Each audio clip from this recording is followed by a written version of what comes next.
Post office থেকে তোলা হয় 2.5 লাখ টাকা। এই 2.5 লাখ টাকার মধ্যে 53,000 টাকাই জাল নোট।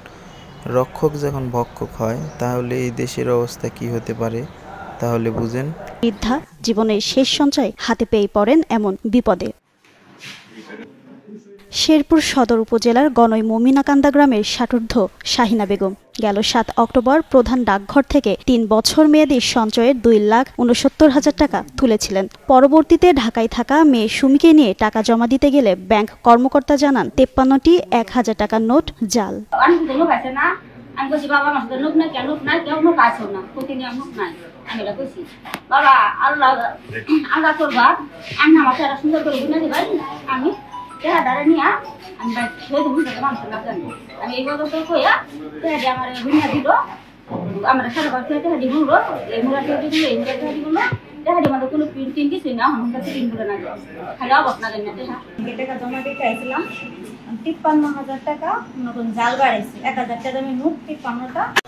ডাকঘর বা ব্যাংক যেখান থেকে টাকা নিন অবশ্যই দেখে নেবেন এবং বুঝে নেবেন। পরবর্তীতে গেলে এই ধরনের সমস্যাতে পড়বেন, বলবে যে আমরা এই ধরনের জাল টাকা দিই নাই। তো নেওয়ার সময় সতর্ক অবলম্বন করে নেবেন।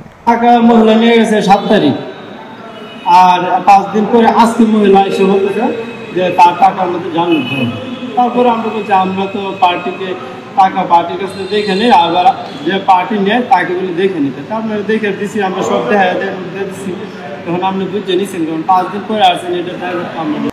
যারা এই ধরনের সিন্ডিকেট করে তারা সুযোগ খুঁজে, সুযোগ পাইলে তারা এই সুযোগটা কাজে লাগায়, তাই সবাই সাবধানে থাকে। জাল টাকার বিষয়ে ঘটনাটা শুনছি, শোনার পরে সেকশনের যে অপারেটর আছে তার সঙ্গে আমি ব্যাখ্যা